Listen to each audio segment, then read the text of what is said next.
नमस्कार दोस्तों, जेके स्टडी में एक बार फिर से आप सभी का स्वागत करता हूं। उम्मीद करता हूं कि आप सभी खुश होंगे और आने वाले कॉम्पिटिटिव एग्जाम की अच्छी तरह से तैयारियां कर रहे होंगे। तो दोस्तों, आज मैं आपके लिए लेके आया हूं senior assistant accounts post code 513 का पेपर, जो आपके सामने सॉल्व करूंगा। तो ये यूजफुल रहेगा कॉमर्स से रिलेटेड जितने भी एग्जाम होते हैं सभी के लिए, जैसे कि जेओए अकाउंट्स का एग्जाम होने वाला है, अकाउंटेंट का एग्जाम होने वाला है, या जूनियर ऑडिटर का एग्जाम होता है, स्टैटिस्टिकल असिस्टेंट का एग्जाम होता है, या नेट सेट कॉमर्स का एग्जाम होता है। तो ये क्वेश्चन जो है इन सब में देखने को मिलेंगे आपको। तो दोस्तों, उम्मीद करता हूँ कि आप सभी ने हमारा चैनल सब्सक्राइब कर लिया हो। अगर चैनल सब्सक्राइब नहीं किया है तो प्लीज़ सबसे पहले चैनल को सब्सक्राइब कीजिए और बेल आइकन को प्रेस कीजिए ताकि आप तक सभी वीडियो सबसे पहले पहुँच सके। तो शुरू करते हैं हम आज का क्वेश्चन पेपर सॉल्व करना, जो कि है सीनियर असिस्टेंट अकाउंट का। तो चलिए शुरू करते हैं। Question number first, which of the following is not the main objective of fiscal policy in India?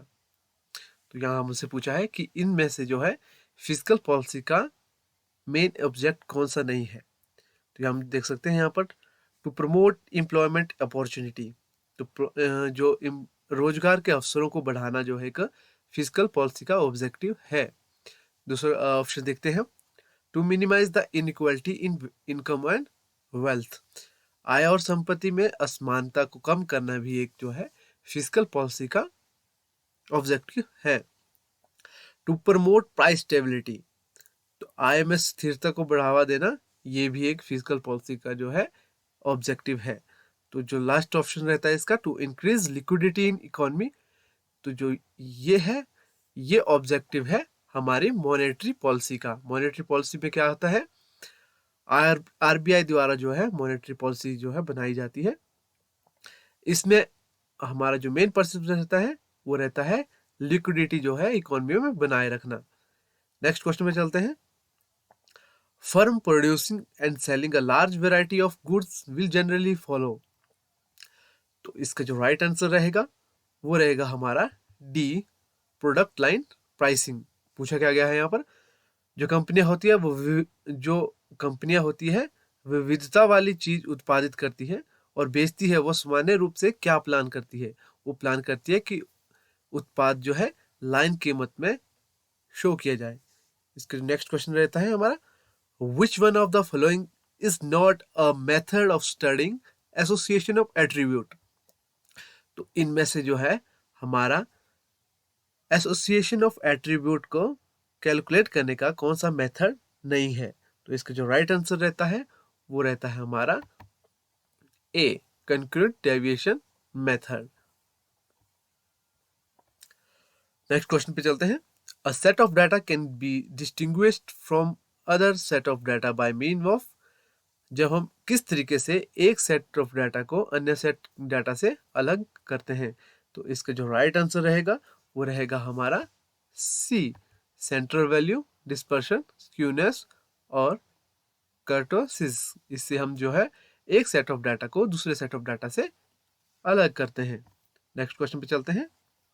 The classical organization theory treats organization as an, तो यहाँ पर हमारे से पूछा गया है कि जो क्लासिकल ऑर्गेनाइजेशन थ्योरी है वो एक ऑर्गेनाइजेशन को कैसे ट्रीट करती है। तो इसका जो राइट आंसर रहेगा वो रहेगा बी, वो ट्रीट करती है इसको एक क्लोज सिस्टम के रूप में, बंद प्रणाली के रूप में जो है ऑर्गेनाइजेशन थ्योरी ट्रीट करती है, क्लासिकल जो ऑर्गेनाइजेशन थ्योरी होती है। नेक्स्ट क्वेश्चन पे चलते हैं। Which one of the following is not identified as an element of the mega environment, इनमें से जो है कौन सा एलिमेंट जो है मेगा एनवायरनमेंट से रिलेटेड नहीं है। तो इसका जो राइट आंसर रहेगा हमारा वो रहेगा ऑर्गेनाइजेशनल कल्चर। यहाँ पर जो मेगा एनवायरनमेंट है वो एक्सटर्नल एनवायरनमेंट को कहा गया है। हमारे जो एक फर्म होती है वो दो तरह के एनवायरनमेंट से बनती है, इंटरनल एनवायरनमेंट और एक्सटर्नल एनवायरनमेंट। तो जो मेगा एनवायरनमेंट होते हैं वो बड़े एनवायरनमेंट है, जैसे मतलब एक्सटर्नल एनवायरनमेंट है। तो एक्सटर्नल एनवायरनमेंट में हमारे क्या क्या आता है, टेक्नोलॉजिकल एनवायरनमेंट आ गया, लीगल एंड पॉलिटिकल सिचुएशन आ गई, सोशल एंड कल्चरल फैक्टर आ गए, इन्वायरमेंट फैक्टर आ गया, उसके बाद हमारी जो गवर्नमेंट पॉलिसीज है वो आ गई। ये सारे जो है मेगा एनवायरनमेंट है एक कंपनी के लिए। नेक्स्ट क्वेश्चन पे चलते हैं। What does the term third sector refer to? Third sector term किस चीज में रेफर की जाएगी इनमें से? तो इसका जो राइट आंसर रहेगा वो रहेगा हमारा सी, द वॉलंटरी सेक्शन के लिए हमारी थर्ड सेक्टर को संदर्भित किया जाता है। नेक्स्ट क्वेश्चन पे चलते हैं। The competition which satisfy a particular category of desire is called? इसका जो राइट आंसर रहेगा वो रहेगा हमारा एट्थ का सी, जेनरिक कंपटीशन। एक बार हम क्वेश्चन को दोबारा पढ़ते हैं कि जो कंपटीशन होता है वो सेटिस्फाई करता है पर्टिकुलर कैटेगरी ऑफ डिजायर। एक पर्टिकुलर जब हमारे पास डिजायर होती है उसको जब सेटिस्फाई करता है कोई पर्टिकुलर कंपटीशन तो उसको क्या कहा जाता है? उसको कहा जाता है जेनेरिक कंपटीशन। नेक्स्ट क्वेश्चन पे चलते हैं। A joint venture is always a type of. A joint venture is always a type of. इसका जो राइट आंसर रहेगा वो रहेगा हमारा ए। कैसा होता है जॉइंट वेंचर? स्ट्रेटेजिक्स अलायंस से रिलेटेड होता है हमारा जॉइंट वेंचर। नेक्स्ट क्वेश्चन पे चलते हैं। A significant reduction in aggregate economic activity is known as. इसका जो राइट आंसर रहेगा कि a significant reduction in aggregate economic activity. Aggregate economic activity में एक सिग्निफिकेंट रिडक्शन क्या कहलाया जाता है? तो इसका जो राइट आंसर रहेगा वो दिखाया जाता है रिसेशन। जब किसी एग्रीगेट इकोनॉमिक एक्टिविटी में सिग्निफिकेंट रिडक्शन आती है तो उसको क्या कहा जाता है? रिसेशन कहा जाता है, व्यापारिक मंदी कहा जाता है। नेक्स्ट क्वेश्चन पे चलते हैं। Economic planning is an essential feature of. Economic planning जो है एक इसेंशियल फीचर है किस इकोनॉमी का? तो इसका जो राइट आंसर रहेगा वो आप सभी को मालूम होगा कि इसका जो राइट आंसर रहेगा वो रहेगा सोशलिस्ट इकोनॉमी। सोशलिस्ट इकोनॉमी का जो एक फीचर है वो है इकोनॉमिक प्लानिंग। नेक्स्ट क्वेश्चन पे चलते हैं। फेमा। FEMA signifies.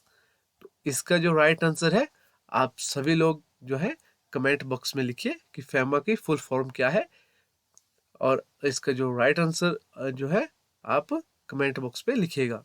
हम चलते हैं नेक्स्ट क्वेश्चन पे। Question number 13।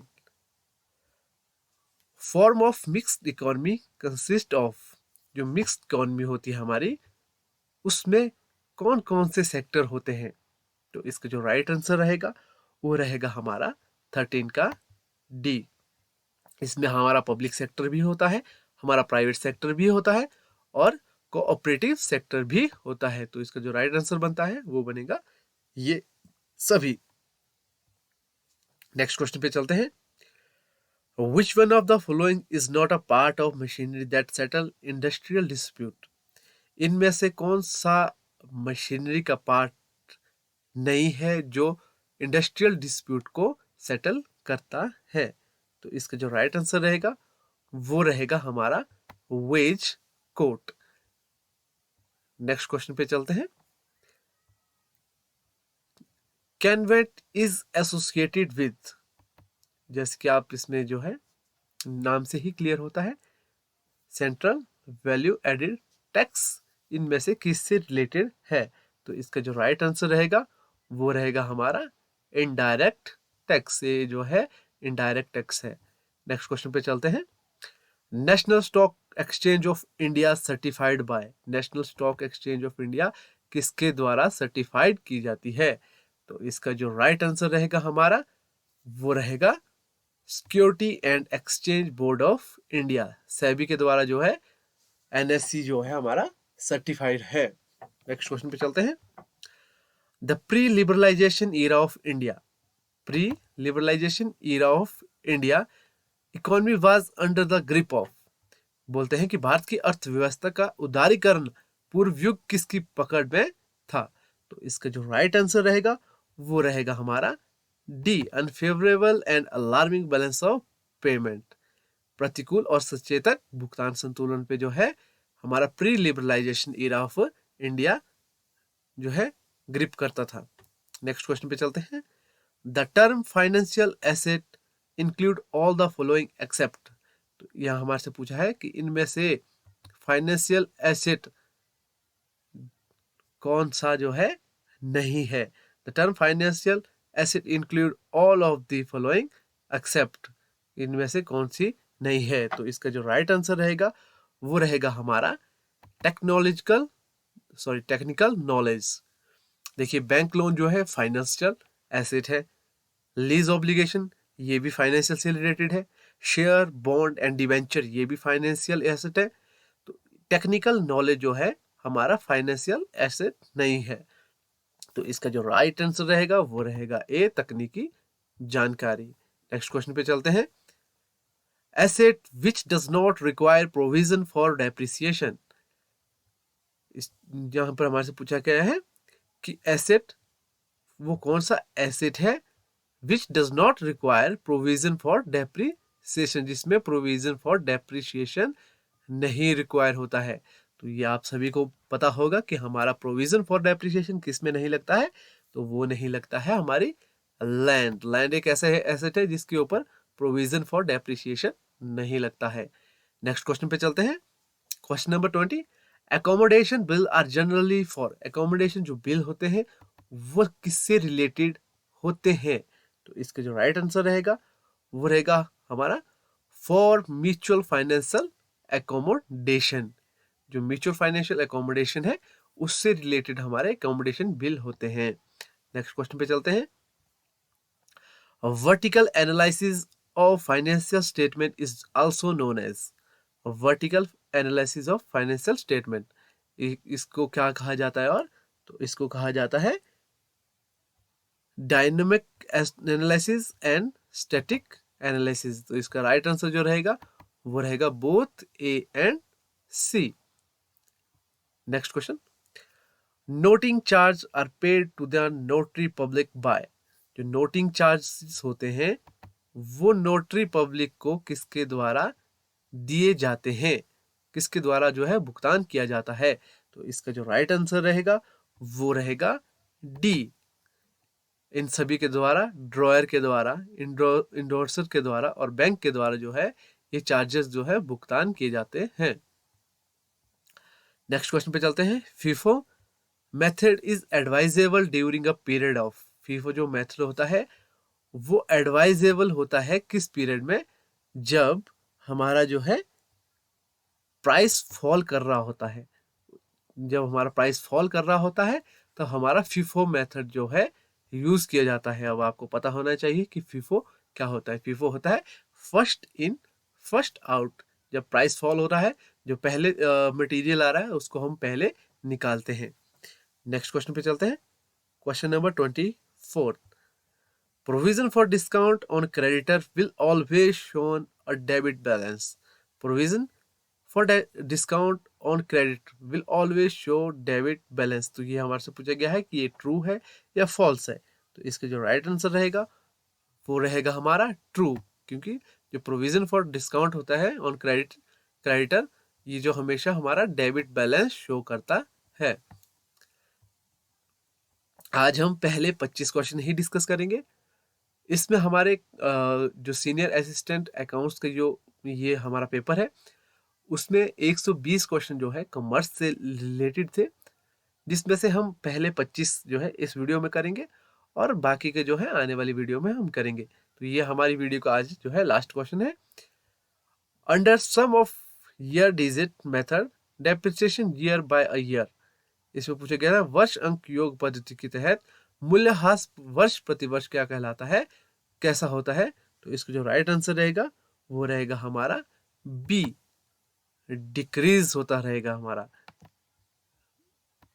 इसका जो राइट आंसर रहेगा वो रहेगा बी। सॉरी फॉर, ये हमारा राइट आंसर रहेगा डिक्रीज। तो दोस्तों उम्मीद करता हूं कि आपको जो है या अभी तक हमने जो क्वेश्चन डिस्कस किए हैं वो आपको अच्छी तरह से समझ आए होंगे। और हमारे चैनल को सब्सक्राइब कीजिए और अपनी हेल्थ का हमेशा ध्यान रखिए। तो वीडियो के अंत तक बने रहने के लिए आप सभी का धन्यवाद करता हूं। नेक्स्ट वीडियो हमारे अगले पार्ट में आएगी।